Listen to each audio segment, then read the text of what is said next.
What's up, everybody? My name is Mr. Dupa.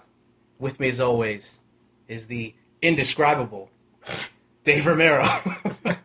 That's close enough. Did you kind of describe him by calling him indescribable? Yes, there you go. Okay.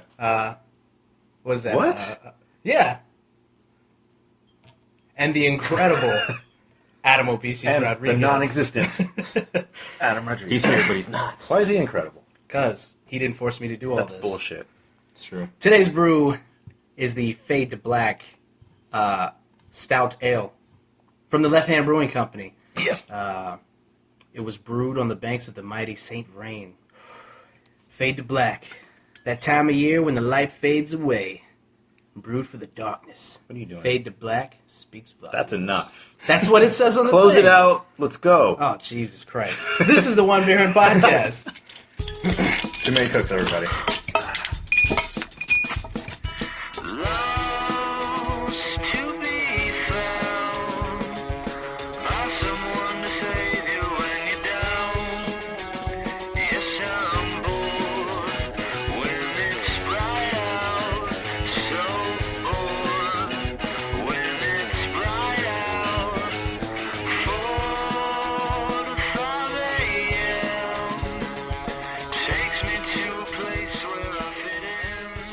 Okay, Oh, clink, stout clink.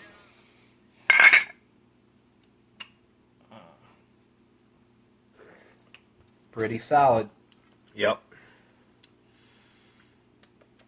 It's a stouty stout. It's not mind-blowing. No, I like it. but it's good. Solid. Again, not a super overpowered stout.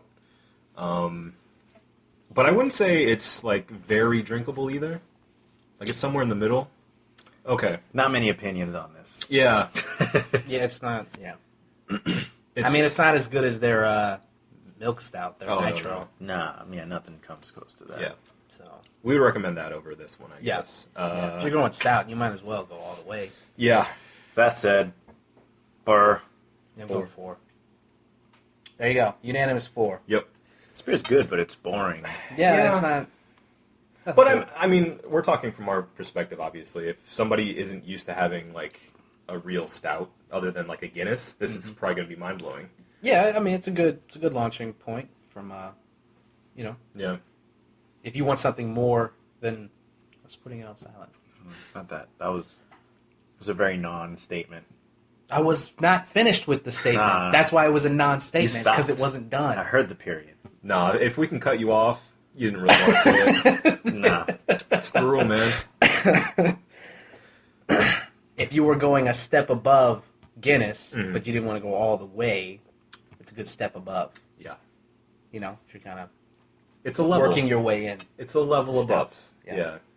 I don't know, because I think that some people that There's levels to this. there is levels to this. I think that some people that have only had Guinness before would taste this and be like, this tastes like cigarette butts. Well, Yes. yeah. Yeah, okay. But at the same time, we've had stouts that are much stronger than that. So, Yo, that Lion Stout, Garbage. holla. mm-hmm. Anyway, this is the One Beer and Podcast, episode 37. Mm-hmm. So let's stop beating around the bush. Let's get right into it. Eat the tush. Oh. What? Well, not putting this episode on my portfolio. Yeah, this isn't going in. I'll tell you what is going in. We are on this podcast, Ooh. Save. right? Wholesome. Yeah. You're about to be wholesome. Okay, that's enough. Anyway, so you guys all know Telltale Games. They've made a bunch of point-and-click adventure type things from the past. So good. Choose your own adventure type story things. They used to make games that I don't want to say weren't so great, but they've definitely stepped up their quality in the recent years with Walking Dead and Wolf Amongst Us. Among Wolf Us. Humongous. Wolf Humongous. Wolf Humongous. Anyway, both of those games I really enjoyed, and it's what put Telltale on the map, at least for me. But anyway, they've been really busy lately, because they're continuing the Wolf Among Us series Yes. and Walking Dead. Yes, Gaga. and they're expanding into what was it? What was the What? Borderlands. Borderlands, right? Tales from Borderlands, I think it's called, coming out soon, and also they're doing Game of Thrones. And now Game of Thrones is the one obviously I'm most excited for because you guys suck and don't watch the show, but I really enjoy it. Sorry, not sorry. I guess I honestly think you guys would get into it if you sat down and watched it. Maybe. I don't That's know. what people say. I tried. Yeah. I've never tried. Boring. Oh, shut up. That little kid, man, he's such a shit. Which one? The snot-nosed kid. Oh, okay. The annoying one. The one everybody hates, Godfrey. Anyway, it's a good show. I really enjoy it. But the thing that's sort of the main differentiator with this game coming out from Telltale is that it's linked into a TV series. They're going from the HBO Game of Thrones storyline. That ain't new. I think that is Or like new. it's directly involved with that Exactly, storyline? yeah, Okay, it's- so like where Walking Dead is just another story in that universe. No, Walking Dead isn't linked to the TV show. That's what I'm saying. Right. That's exactly what I just said. Just different words.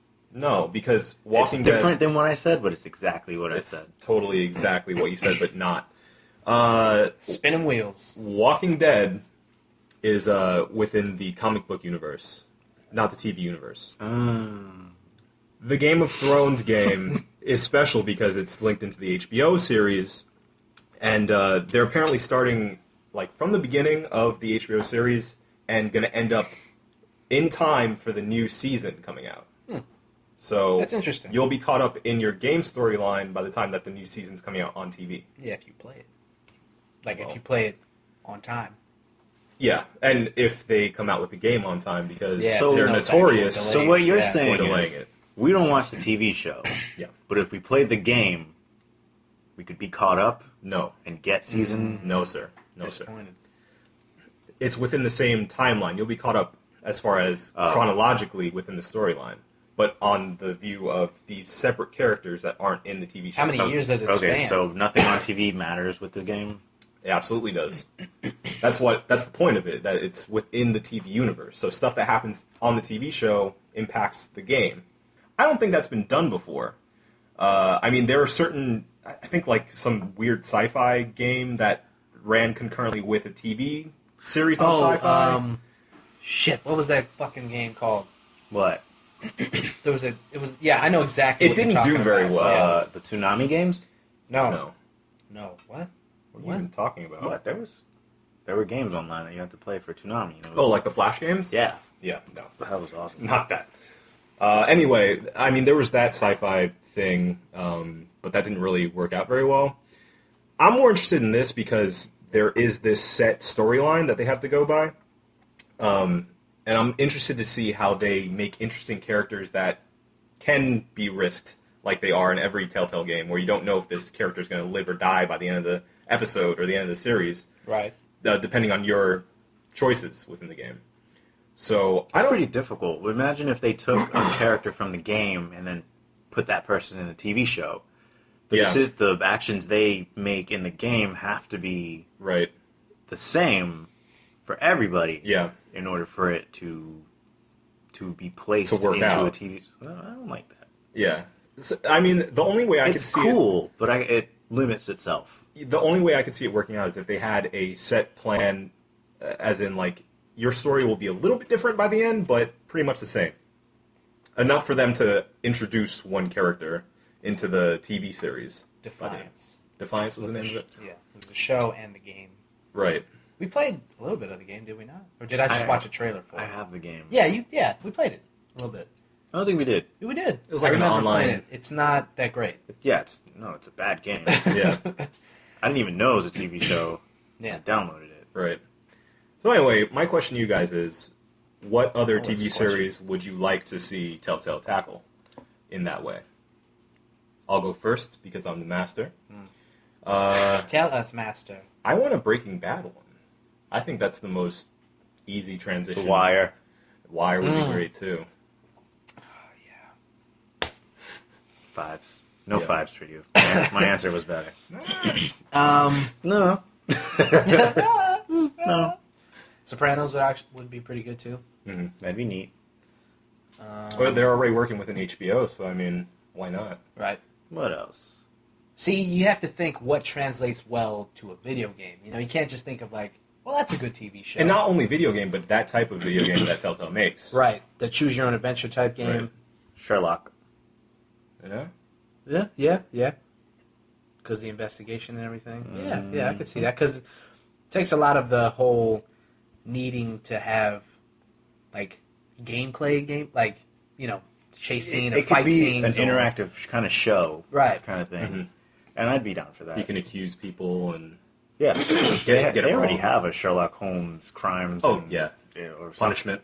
Some shit like It's that. the Crimes and Punishment series of games that they made a Sherlock version of that. Yeah, but it looks very cool. Yeah. I haven't seen the reviews or anything about Right. it. But It's not the BBC new reboot of Sherlock No. universe, It's but like classic Yeah. Sherlock.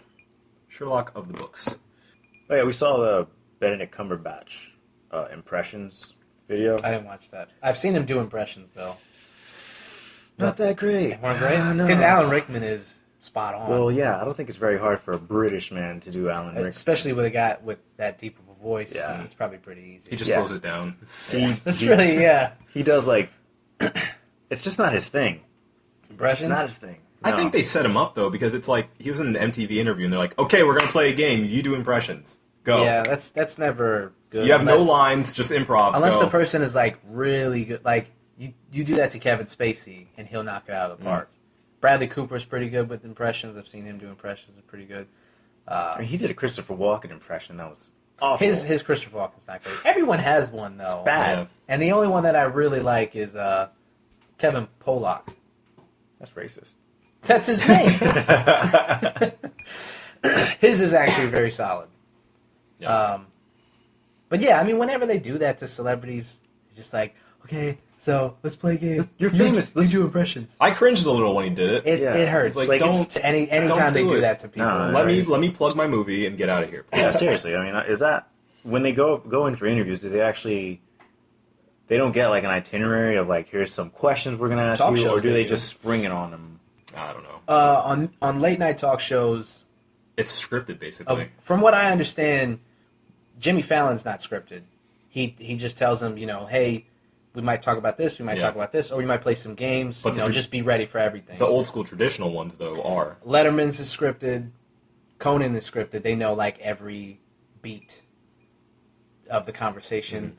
So much so that Bob Odenkirk was on the Nerdist podcast. That's where I heard it, too. Yeah, and he was talking about how it was so scripted that him and David Cross wrote a scene. They wrote their time on the show as a scene. So they had, like, when Conan would come in, make a joke, audience laughter. David makes a joke, audience laughter. Bob makes a joke. Seriously? Like, yeah, they wrote it out. That's how scripted It kind of breaks shows the are. magic of these Yeah, shows. it really does. Like, because they come on and then you think like, oh, everybody has chemistry with Conan. Yeah.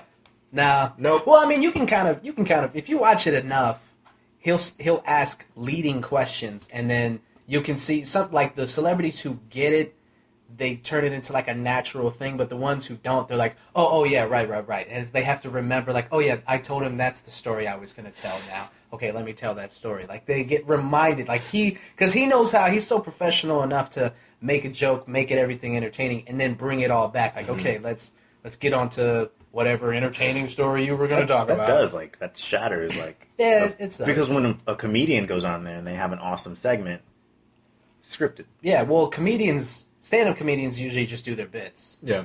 And then they'll kind of interlace it with conversation, but it's mostly just their bits. Well, the good thing is that most comedians can do that, whether on a script or not, because you kind of have to do that every night. What I think comedians should do is have like late-night bits. As opposed to doing stuff from their specials, have like a bit that you know you're just going to do on Conan, on Fallon, on Kimmel. Yeah. Because if you're like a big fan of that comedian, like watching Aziz on these shows, he'll do the same bit on every one of them. And then you go and watch his special, and that's the bit. And it's like, I've heard this joke like 8 times now. Yep. So yeah, that sucks. Yeah, I heard his joke about being single today. Which one? Where he's like, he says it's pretty much like being a secretary for a shitty corporation with flaky people. Yeah. Yeah, he's done that bit a lot. whenever he releases a special, he'll take like 2 bits from it and then just fucking bash them into the ground. Randy! I bet if he had time, he'd do that. But anyway. Right. Conan O'Brien. Damn it! Beat me to it. I'm leaving. Conan O'Brien, Telltale Game. Fucking done with this podcast. You wash your I hands. wash my hands of it. Can't do it. That's actually an interesting point, though, because I think we're thinking too deeply into what Telltale's already done, which is mostly serious, dramatic games. That would be really cool, though. Yeah, how good of a host are you? Right, and then depending on what you would do or what you would say, it would kind of lead into, like, kind of like how Fallon does. They either play a game or some crazy shit. Minigame. Whatever you say kind of plays into a different game that they play, and then you keep. That would be pretty going. cool. Like if you don't do it right, if you mess up, you ask the wrong question, the guest doesn't know what you're talking about, you ruin the show, you lose points. But I don't think it should be like a continuous story. It should be like one show, and then that's that. That's how that show turns out. Yeah, just based on what you say. That's what I'm saying. Like, but you have to keep asking the questions. You have to make sure that the show runs smoothly. Mm-hmm. So you have to ask the right questions to make it so that the show doesn't fall on its face. Right. Yeah. So another thing with Conan is it's not live. No. So it's pre-recorded, so that helps when if somebody fucks up or he asks the wrong question. Always Sunny in Philadelphia. That's an interesting choice. Yep. That's what I'm saying. I think it'd be really fun to play a comedy game made by Telltale. There were a few comedies that ran through my head before I landed on that one. I was like, yeah, that one's absurd enough for it to work as a game. Yep. I went through Arrested Development as a game. That'd be pretty good, too. Yeah. Fuck, what's that one show on HBO? The bald guy, Larry. Curb Your Enthusiasm. Curb Your Enthusiasm. Right. Yeah. Seinfeld. Yeah. Seinfeld. That would be awesome. There's that one show that Zach No, I'm sorry. Not Fresh Zach. Prince of Bel-Air. Just the episode where he's talking about his dad. Oh, no. Why don't he love me, man? Why don't he love me? That one show that was on HBO for a little while with Jason Schwartzman and Bored to Death. yeah. Because he was a private investigator, but he wasn't. He actually wasn't. So that would be pretty interesting. Comedy with, having to do. It would take elements of the investigation and stuff like that, but you'd have to kind of wing it because you're not a private investigator. Right. And yeah, that would be awesome because there's no confidence behind the character. You kind of just, I have no idea what I'm doing. I'm just winging it. Any response should branch off into like 4 different complete directions or however many. There was a show that lasted a couple seasons called Lie to Me with Tim Roth. Oh, shut up. It was a good show. That was a bad show. What? Yes. Fuck you. It was so full of bullshit. No. Micro emotions. Or what was it? What was it? Micro... It was micro emotions or His face is moving weird. Micro expressions. It was a good show. I mean, I have to really suspend my disbelief for that one. L.A. Noire did it first. Sort of. Yeah. No, but I mean, L.A. Noire was like exaggerated to... Well, because you had... But Lie to Me was like... And they zoom in on their cheek. No, it wasn't like that. He's Sherlock of faces. No, it wasn't like that. You're exaggerating. Look at his eyes. Because you're not a fan. I would like an L.A. Noire. Telltale game. Yeah, but what's the difference? Shut up! You're pathetic. Wrestling It's Telltale cell game? shade. Shut up. Telltale game Oh for my sex God. WWE? He gets to be Vince McMahon. Yes, dude. Oh. Walk out. There we go. A, walk out. B, walk out. X, walk out. Or Y, walk out. Yeah, that's my choice. Rush the stage. Because, come in for the save or come in and beat the hell out of the hero character. We were talking about the secret life of the WWE referees. I want a Telltale game based on the life of a WWE referee. Yeah. Make the choices. Do you tap that third time? Or Nope. Sit there and you watch as everyone gets angry at you. you have to tap X really quick? Or not. Or not? That's a good one. Actually, I'll backtrack on my... or backpedal on my Breaking Bad choice and say Better Call Saul. Because... We We don't know anything about it. Right. But we know that it's about Saul Goodman. It's supposed to have a lighter tone, so it could go more in that comedic route. And you can also deal with, having to be a lawyer, that whole dynamic we were talking about making the right choices to get your person off. And if you don't, they end up in jail. You gotta get them off.